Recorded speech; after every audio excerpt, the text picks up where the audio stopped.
چیں باجبیں ہوئی اور منہ پھیر لیا. عباسا کا معنی ہوتا ہے تیور چڑھانا. وَتَوَلَّا اور منہ پھیر لیا.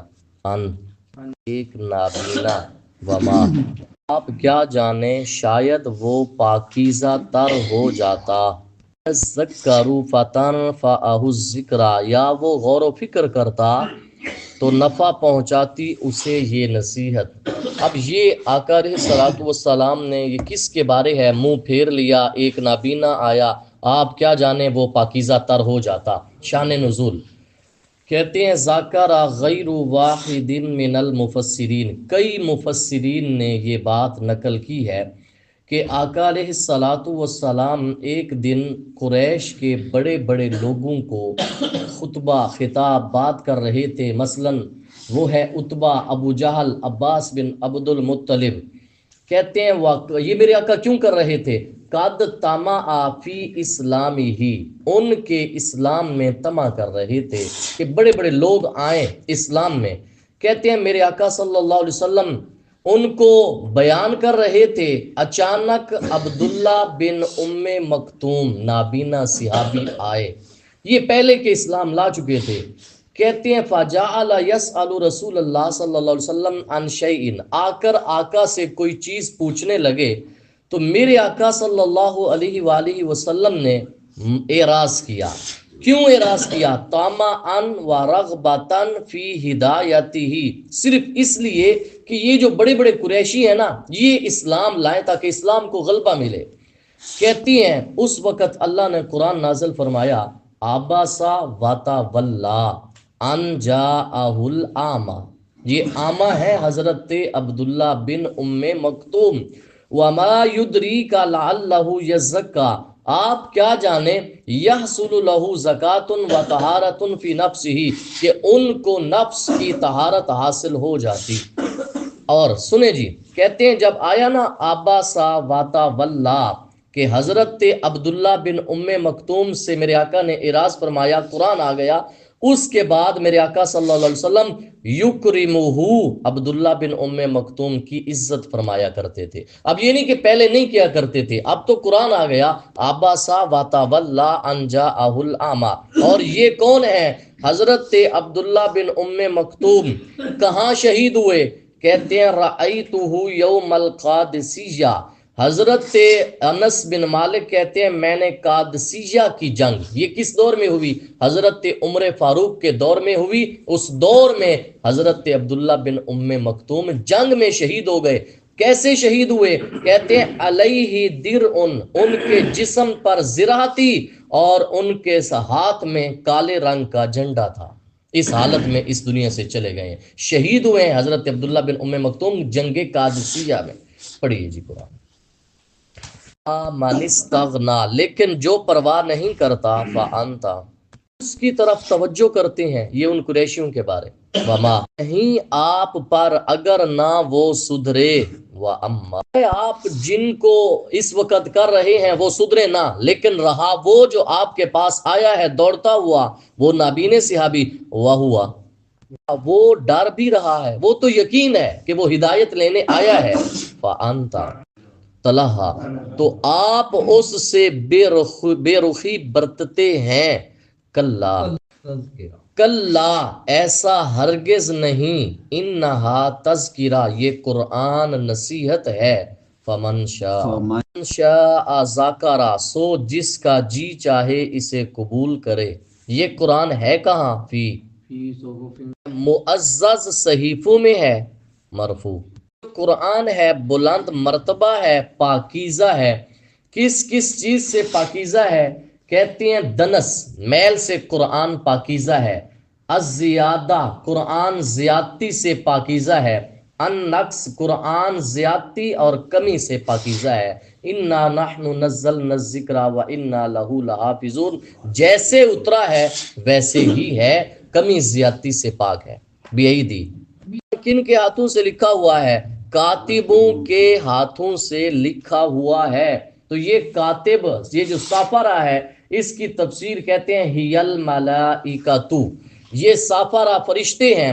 حضرت وہب بن منبہ کہتے ہیں یہ صافرہ ہیں ہم اصحاب محمد صلی اللہ علیہ وسلم، محمد کے صحابہ وہ ہے صافارہ، محمد کے صحابہ وہ ہے صافارہ۔ اور کہتے ہیں حضرت قتادہ کہتے ہیں اس صافارہ کی تفسیر ہے ہم القراء، وہ قاری جنہوں نے اپنے سینے میں قرآن کو یاد کیا وہ ہیں بِأَيْدِي صافارہ۔ اور بھی اس کی تفسیر ہے، پڑھیے۔ بارہ بڑے بزرگ نیکوکار قتل، حدیث پاک ہے۔ حضرت عائشہ فرماتی ہیں آقا علیہ الصلوۃ والسلام نے فرمایا الذی یقرأ القرآن، وہ شخص جو قرآن پڑھتا ہے اور وہو ماہر بہ، قرآن کا ماہر بھی ہے، وہ قیامت کے دن مع الصفرۃ الکرام البررہ، وہ قیامت کے دن ان کے ساتھ ہوگا۔ اور وہ شخص جو قرآن پڑھتا ہے لیکن ہے اس پر دشوار، مشکل سے پڑھتا ہے، اٹک اٹک کر پڑھتا ہے، غلطیاں کرتا ہے، لہو اجران، اللہ اس کو 2 اجر عطا فرمائے گا۔ ایک ہے ماہر قرآن کا اور ایک ہے وہ جو اٹک اٹک کر پڑھتا ہے، اس کے لیے 2 اجر ہے، کوشش نہیں چھوڑتا۔ قتلن، کتنا احسان فراموش ہے، من اس سے اللہ نے اسے پیدا کیا، من نطفت، بوند سے اسے پیدا کیا، پھر اس کی ہر چیز اندازے سے بنائی، ثم السبیل، اس پر آسان کر دی، ثم دی، اور اسے قبر میں پہنچا دیا، ثم اب چاہے گا اسے دوبارہ زندہ کر دے گا، نہ وہ بجا لایا اللہ نے جو اسے حکم دیا تھا، ول سے دیکھے انسان اپنی غذا کو، انا ہم نے برسایا پانی زور سے، ثم پھاڑا زمین کو اچھی طرح، فانبت زمین کو پھاڑا ہم نے اگایا اس میں غلہ، وعنب، عنب سے مراد ہے وہ پھل جو بیل پر لگتے ہیں، وقدبا اور ترکاریاں سبزیاں، زیتون اور کھجوریں، وحدات گھنے، وفاکہۃ اور پھل اور گھاس، گھاس جانوروں کے لیے، متاع سامان جینے کا تمہارے لیے اور تمہارے مویشیوں کے لیے، لیکن تم سے پوچھا جائے گا، تمہارے مویشیوں سے نہیں پوچھا جائے گا۔ قرآن نہیں آتا والتین والزیتون وطور سینین وہذا البلد الامین لقد خلقنا الانسان فی احسن تقویم۔ اب ایک ہے احسن تقویم اور ایک ہے اسفل السافلین، ہم نے بننا ہے احسانی تقویم اور اسفل السافلین سے ہم نے بچنا ہے۔ اللہ فرماتا ہے یہ تمہارے مویشیوں کے لیے بھی ہے، فَإِذَا جاءت الصاخہ، پھر جب آ جائے گا کان بہرا کرنے والا شور، اس قدر، یہ صاخہ کیا ہے؟ اسم من اسماء القیامہ، قیامت کے ناموں میں سے ایک نام ہے۔ یہ جو صاخہ ہے اتنی زور سے آئے گی کان بہرے ہو جائیں گے۔ وہ کون سا دن ہے؟ یوما، ایسا شور آئے گا نا جی، اس دن بھاگے گا آدمی اپنے بھائی سے، اپنے بھائی سے جان چھڑا کے، وَأُمِّهِ، ماں سے، اپنے باپ سے آدمی بھاگے گا، اپنی بیوی سے، اپنے بچوں سے انسان بھاگے گا۔ یہ کیسے بھاگے گا؟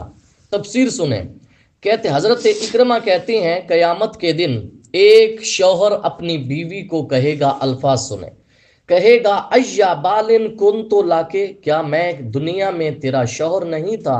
وہ عورت کہے گی نعم البیلو کنتا، تجھ جیسا شوہر دنیا میں تھا ہی نہیں، بہت اچھا تھا، وہ جناب بہت تعریفیں کرے گی۔ اب شوہر بیوی کو کہے گا فإنی اطلب الیک اليوم حسنۃ واحدہ، آج میں تجھ سے طلب کرتا ہوں ایک نیکی، شوہر بیوی سے ایک نیکی مانگتا ہوں، کیوں؟ ہو سکتا ہے میں نجات پا جاؤں، دیکھ نہیں رہی میں کتنی مشکل میں ہوں۔ بیوی کہے گی ما ایسر ما طلبتا، بہت آسان ہے جو آپ نے مطالبہ کیا، لیکن لا اطیقو ان اوتیاکا، میں طاقت نہیں رکھتی آج تجھے ایک نیکی بھی دوں۔ یہ وہ بیوی جو تعریفیں کرے گی شوہر کی کہ تو بڑا اچھا تھا، آج میں طاقت نہیں رکھتی، کیوں نہیں رکھتی؟ آتا خوافو مثل الذی تخاف، آج اسی کا خوف مجھے بھی ہے جس کا خوف تجھے ہے، لہٰذا آج ایک نیکی میں تجھے نہیں دے سکتی۔ یہ ہے میاں بیوی کی بات۔ اب آؤ، ایک بیٹا، ایک باپ بیٹے کے پاس جائے گا، جا کر کہے گا یا بنیا، اے میرے بیٹے، ایا والدین کنت لکا، میں دنیا میں تیرا کیسا باپ تھا؟ وہ بیٹا بڑے اچھے لفظوں سے یاد کرے گا۔ اب باپ کہے گا یا بنیا، اے بیٹے، صرف رائی کے دانے کے برابر نیکی دے دے، رائی کے دانے کے برابر آج وہ باپ جس نے اپنی جوانی خرچ کی ہے اولاد کے لیے اکٹھا کرنے کے لیے، ایک رائی کے دانے کے برابر دے دو نیکی۔ اب بیٹا کہے گا یا آباتی، اے میرے ابا جان، ہے تو بڑا آسان مطالبہ آپ کا، لیکن اتخوفو الذی تتخوفو، آج میں بھی ڈر رہا ہوں جس سے آپ ڈر رہے ہیں، میں طاقت نہیں رکھتا کہ میں تجھے کچھ دے سکوں، میرے پاس کوئی نیکی نہیں ہے۔ لہٰذا اس دن کیا بنے گا؟ حدیث پاک ہے، جہاں آتی ہے نا شفاعت کی بات، شفاعت کی، وہاں ایک بات یہ بھی ہے، میرے آقا صلی اللہ علیہ وسلم نے فرمایا جب قیامت کے دن مخلوق میں سے کچھ لوگ اذن دیا جائے گا نا شفاعت کا، تو وہ کہے گا نفسی نفسی، آج مجھے اپنی پرواہ ہے، آج میں کسی کے متعلق سوال، کوئی شفاعت نہیں کروں گا، الا نفسی، مگر مجھے اپنی جان کی پڑی ہے۔ حتیٰ کہ عیسیٰ بن مریم کہیں گے لا اسألہ اليوم الا نفسی، لا اسألہ اليوم الا نفسی، آج میں اپنے رب سے سوائے اپنے آپ کے سوا کسی سے بات نہیں کروں گا۔ لا اسألہ مریم التی والدتنی، میں اس مریم کے متعلق بھی رب سے سوال نہیں کروں گا، کون مریم؟ جس نے مجھے جنا ہے۔ یہ حضرت عیسیٰ کہیں گے قیامت کے دن۔ پڑھیے جی، لکل امرئ، ہر شخص کو ان میں سے اس دن ایسی فکر جو اسے بے پرواہ کر دے گی۔ اب سنیں، حدیث پاک ہے، میرے آقا صلی اللہ علیہ وسلم نے فرمایا تم قیامت کے دن ننگے پاؤں ہوو گے اور بال بکھرے ہوئے ہوں گے، ننگے جسم ہوو گے۔ آپ کی بیوی حضرت عائشہ نے عرض کی یا رسول اللہ، کیا ہم میں سے ایک دوسرے کی شرمگاہ کو وہاں لوگ دیکھیں گے؟ تو میرے آقا صلی اللہ علیہ وسلم نے فرمایا لِكُلِّ امْرِئٍ مِّنْهُمْ يَوْمَئِذٍ شَأْنٌ يُغْنِي، فرمایا وہاں تو معاملہ ہی ایسا ہے، ہر شخص کو ایسی فکر ہوگی جو باقیوں سے بے پرواہ کر دے گی، ہر شخص کو ایسی فکر ہوگی، تو فرمایا کوئی کسی کو وہاں یہ ذہن ہی نہیں جائے گا۔ وجوہ، چہرے اس دن چمک رہے ہوں گے، وہ کون ہے؟ اللہم بید وجوہنا یوم تبید وجوہ و تسود وجوہ، ہم دعا نہیں پڑھتے نماز وضو کرتے وقت، چہرہ دھوتے وقت وہ چمک رہے ہوں گے، ضاحکتم، خوش و خرم، وہ منہ اس دن ان پر غبار ہوگا، ترحقھا، وہ کافر ہیں جو فاجر لوگ ہیں۔ دعا ہے اللہ تعالیٰ ہم سب کو عمل کی توفیق عطا فرمائے۔